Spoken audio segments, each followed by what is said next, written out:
Assalamualaikum. Saya ingin membentangkan pengenalan Last Minute and Sambals. Kami memulakan perniagaan kami dengan 3 pembekal, Scoop Products, Disepet Sambals dan juga Sharifah Food Nasi Putih. Kami mempunyai 5 produk iaitu sambal bilis merah, sambal bilis hijau, nasi putih instan, pack heater dan juga kontainer heater. Kami mempunyai 6 ahli perkongsian perniagaan dengan permulaan modal RM300. Tujuan rancangan perniagaan ini adalah untuk mengenal pasti dan mengkaji perjalanan perniagaan dengan lebih terperinci. Kami juga mengandungi pasaran sasaran, operasi pemasaran, prosedur melaksanakan perniagaan dan sebagainya. Ia juga mengandungi SOP bagi produk pemesanan dan stok dan mempunyai langkah-langkah penggunaan produk bagi pack heater, kontainer heater. Kami juga menggunakan platform online iaitu Facebook, WhatsApp, Instagram, TikTok, Menuzen dan juga Linktree. Latar belakang perniagaan kami mengandungi alamat, bentuk perniagaan, tarikh, nombor pendaftaran syarikat, modal permulaan iaitu RM50 seorang dan juga akaun bank untuk pembelian produk kami. Seterusnya, latar belakang rakan kongsi. Kami mempunyai 6 orang rakan perkongsian iaitu merangkap kepada rakan projek kami. Iaitu yang pertama pengurus iaitu saya sendiri, Quratul Aini Fatini binti Abdullah. Yang kedua pegawai kewangan, Risha Alini anak perempuan Fitness Waran. Pengurus pemasaran iaitu Nur Eliani Natasha binti Muhammad Mazlan. Pengurus operasi iaitu Fatin Izati binti Kamsani. Pegawai jualan iaitu Dashwin anak lelaki Anandan dan juga Dinesh anak lelaki Sundara. Hai, nama saya Rishani, anak perempuan Vigneswaran, matrikat ID A22A0786. 5.0 Pentadbiran. Last Minute Sambals beroperasi pada pukul 9 pagi hingga 11.45 malam. Last Minute Sambal ini hanya pada hari Sabtu hingga Khamis sahaja. Last Minute Sambals menjalankan penjualan secara kecil-kecilan melalui platform WhatsApp. Carta organisasi Last Minute Sambals. Pengurus ialah Quratul Aini Fatini binti Abdullah. Seterusnya, pengurus kewangan ialah saya, Rishani anak perempuan Vigneswaran. Pengurus operasi pula Fatin Izati binti Kamsani, manakala pengurus pemasaran ialah Nur Eliani Natasha binti Muhammad Mazlan. Pegawai jualan Dinesh anak lelaki Sundaram dan Dashwin anak lelaki Anandan. Seterusnya, senarai jawatan dan bilangan pekerja bagi perniagaan Last Minute Sambals. Terdapat 5 jawatan. Jawatan yang pertama ialah pengurus. Pengurus terdapat seorang. Bilangan pekerja. Yang seterusnya, jawatan pengurus kewangan pula terdapat bilangan pekerja seorang. Yang ketiga, pengurus operasi pula terdapat bilangan pekerja seorang. Yang keempat, pengurus pemasaran juga terdapat bilangan pekerja seorang. Dan yang terakhir ialah pegawai jualan terdapat 2 bilangan pekerja. Spesifikasi tugas. Yang pertama, pengurus besar memajukan kaki tangan dan mengenal pasti kekuatan dan kelemahan perniagaan. Yang kedua, pengurus kewangan menyediakan perancangan kewangan. Dan yang ketiga, pengurus pemasaran mengenal pasti sasaran pasaran. Yang keempat, pengurus operasi memastikan SOP diselenggara dengan betul. Dan yang terakhir, pegawai jualan memberi cadangan memperbaiki atau menambah baik reka bentuk. Bagi jadual imbuhan balas jasa atau gaji, kami hanya ada jawatan yang besar dan kami tidak ada pekerja. Baik, bagi peralatan pejabat iaitu kami mempunyai printer, seterusnya laptop, papan putih, sambungan internet ataupun wifi, meja, kerusi dan wayar sambungan. Seterusnya bagi keperluan pejabat iaitu fail pejabat, stapler, pen, plastik dan kertas A4. Okey, seterusnya iaitu belanjawan pentadbiran. Mempunyai 3 aspek iaitu aset tetap dan perbelanjaan modal, modal kerja ataupun perbelanjaan sehari dan perbelanjaan lain-lain. Bagi aset tetap ataupun perbelanjaan modal, iaitu modal produk atau stok mencatat RM sebanyak RM300, manakala peralatan pejabat mencatat RM RM200. Bagi modal kerja ataupun perbelanjaan sehari, tidak dicatat, manakala perbelanjaan lain iaitu bayaran pos dan kos label sebanyak RM54.90, bagi kos pengangkutan RM30 dan bagi kos pengukusan sebanyak RM22.60. Jadi jumlah keseluruhan yang tercatat iaitu RM607.50. Barangan atau perkhidmatan yang ditawarkan. Poster yang digunakan ini sebagai alat promosi di setiap media platform. Dan nama syarikat kami Last Minute Sambals. Sambal hijau dan sambal merah adalah produk utama kami. Dan produk lain adalah produk sampingan seperti nasi putih, pek pemanas dan bekas pemanas. Sasaran pasaran di mana sekumpulan pengguna cenderung membeli produk syarikat. Sasaran pasaran kami adalah pelancong dan pelajar universiti. Kumpulan pelanggan yang berbeza di mana kami mengutamakan pelajar yang berada di kolej kediaman kerana mereka berdekatan dengan kami dan kami menyasarkan juga kepada para pelancong yang berpotensi untuk membeli produk kami. Saiz pasaran. Disebabkan tapak jualan perlu disewa, kami jual beli secara atas talian disebabkan ingin mengurangkan modal. Kami menjangkakan kira-kira 40 orang pelanggan yang merupakan pengguna media sosial. Lebih ramai pelanggan kami dapat, lebih besar saiz pasaran kami boleh meningkat. Bagi pesaing utama, ada 2 iaitu sambal opah dan sambal garing. Kekuatan dan kelemahan pesaing. Bagi kekuatan sambal opah, pelbagai jenis rasa sambal, bekas kaca yang digunakan menarik minat pelanggan dan boleh disimpan di mana-mana.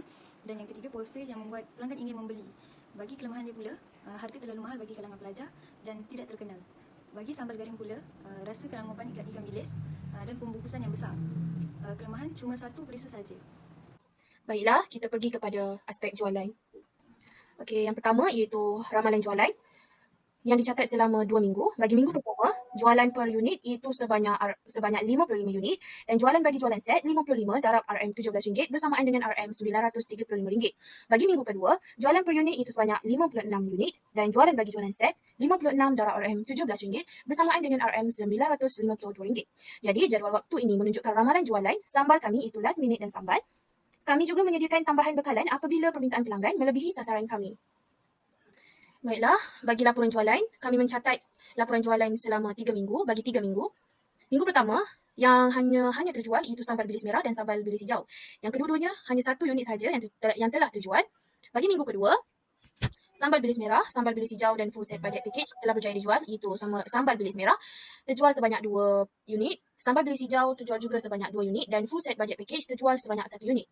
Dan bagi minggu ketiga, sambal bilis merah telah mencatat 5 unit jualan dan sambal bilis hijau telah mencatat 3 unit jualan. Jadual ini menunjukkan laporan jualan produk kami, iaitu produk last minute and sambals dalam masa 3 minggu. Namun begitu, kami masih lagi meneruskan jualan kami sehingga hari ini, sehingga produk kami habis dijual. Seterusnya, kita pergi kepada strategi pemasaran. Baiklah, kita pergi kepada yang pertama iaitu strategi pasaran. Di bawah strategi pasaran, kita ada pengiklanan, penjenamaan, saiz, reka bentuk dan kualiti produk. Bagi pengiklanan, produk kami menarik dan mesra pengguna iaitu bekas yang boleh diguna semula. Bagi penjenamaan, last minute and sambals, nama unit yang akan menarik minat pelanggan untuk mencubanya. Dan saiz pula, sederhana, memudahkan pelanggan membawanya ke mana-mana. Seterusnya, itu reka bentuk. Reka bentuk produk kami, corak dan warna yang menarik serta menjadikan produk kami lebih menarik. Dan bagi kualiti produk kami itu tahan selama 6 bulan. Seterusnya, kita pergi kepada strategi promosi. Itu ada pengiklanan dan poster. Pengiklanan produk kami melalui media sosial, WhatsApp, Instagram, Facebook, TikTok, Linktree dan Menuzen.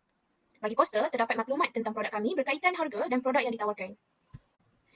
Selain itu, kita pergi kepada strategi harga. Di bawah strategi harga, ada kaedah harga, syarat kredit dan tempoh pembayaran. Bagi kaedah harga kami mampu milik dan tidak termasuk caj penghantaran. Syarat kredit pula boleh dibayar dalam talian. Dan tempoh pembayaran boleh membuat bayaran sebelum barang dihantar. Okey, dan yang terakhir di bawah strategi pemasaran iaitu strategi pengedaran mempunyai dua aspek, iaitu pengangkutan dan penghantaran secara pos. Pengangkutan, kami menghantar produk atau makanan ke rumah pelanggan.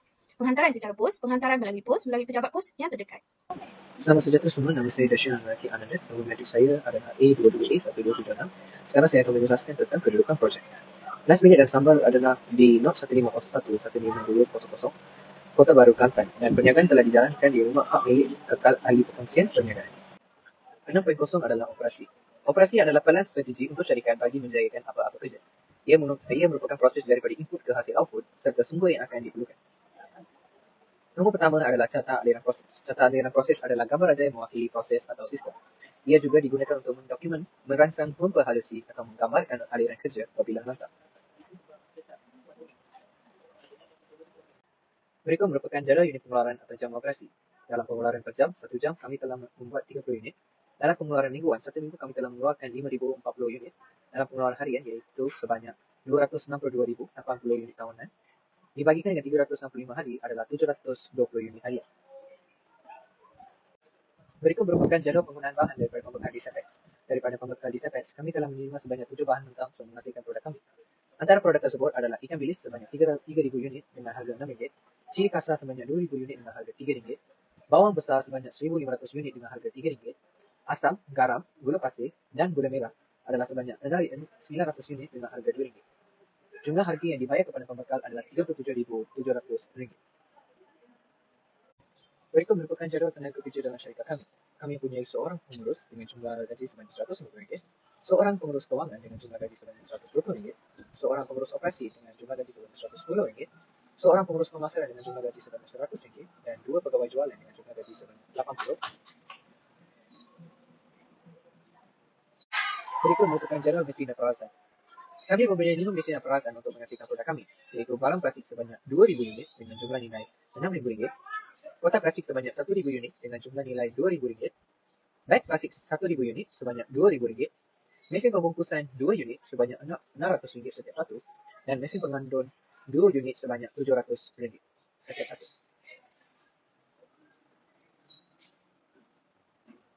Berikut merupakan gambar ranca susun atau ruang operasi. Faktor-faktor yang diambil kira hanyalah keluasan dan kebersihan tapak operasi. Lokasi bangunan last minute Sambal adalah di Lot 1501, 15200 Kota Baru, Kelantan, dan perniagaan dijalankan di rumah hak milik kekal ahli perkongsian perniagaan. Berikut merupakan overhead operasi dan perbelanjaan operasi. Utiliti yang dibekalkan dalam overhead operasi adalah penggunaan bekalan air sebanyak RM1,000, kemudahan bekalan elektrik sebanyak RM1,000 dan gas sebanyak RM1,000 juga, dengan jumlah sebanyak RM3,000. Dalam perbelanjaan operasi pula, dalam kategori aset bekas masa, peralatan pejabat adalah sebanyak RM3,900, peralatan mesin sebanyak RM11,300. Dalam kategori perbelanjaan bulanan pula, bahan mentah dan pembungkusan adalah sebanyak RM37,700. Utiliti sebanyak RM3,000 dengan jumlah keseluruhan adalah sebanyak RM55,900.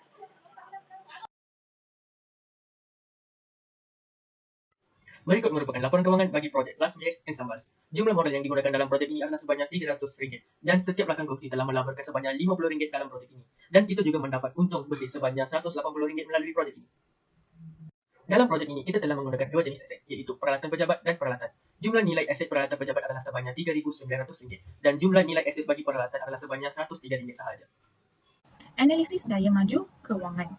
Terdapat 4. Yang pertama ialah nilai kini bersih. Nilai kini bersih adalah aliran tunai yang didiskonkan dengan suatu kadar faedah untuk setiap tahun dan jumlah nilai kini tersebut dicampurkan untuk menentukan nilai kini bersih. Jika nilai kini bersih adalah bersamaan dengan sifar atau positif, maka sesuatu projek last minute Sambals adalah berdaya maju. Bukan itu saja, last minute Sambals dijalankan secara online dan tidak membuat nilai kini bersih. Hal ini dapat digunakan secara cekap, meminimumkan kos dan memaksimumkan keuntungan perniagaan. Yang kedua ialah kadar pulangan dalaman. Ini adalah kadar diskaun yang tertinggi yang membawa nilai kini bersih bersamaan dengan sifar. Ini merupakan kadar tertinggi yang sanggup dibayar oleh pelabur. Maka semakin tinggi kadar dalaman projek ini dari nilai pulangan, semakin wajar melaksanakan last minute Sambal sebagai pilihan pelaburan yang terbaik. Ini dapat digunakan untuk meminimumkan kos dan memaksimumkan keuntungan perniagaan last minute Sambals. Yang ketiga ialah nisbah faedah kos. Ia merupakan petunjuk keuntungan sesuatu projek.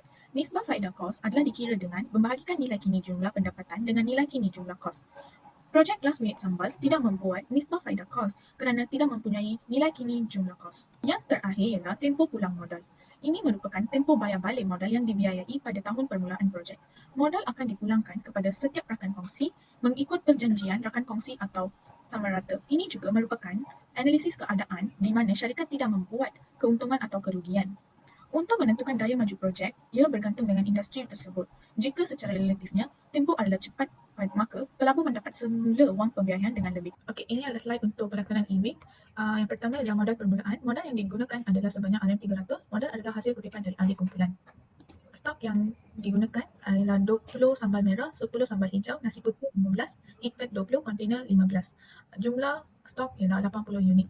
Seterusnya, kewangan, jumlah cash in ialah RM860, jumlah cash out ialah RM300, jumlah pembelian ialah RM222.50 sen, final balance ialah RM560. Manakala untung bersih yang didapati ialah RM180, selepas diskaun didapati untung bersih ialah RM480. Yang terakhir, pelanggan. Pelanggan memberikan feedback yang positif terhadap produk kami. Terdapat 20 orang pelanggan membeli produk kami. Kesimpulannya, perniagaan ini memberi pengalaman baru kepada kami dan berpotensi untuk berkembang maju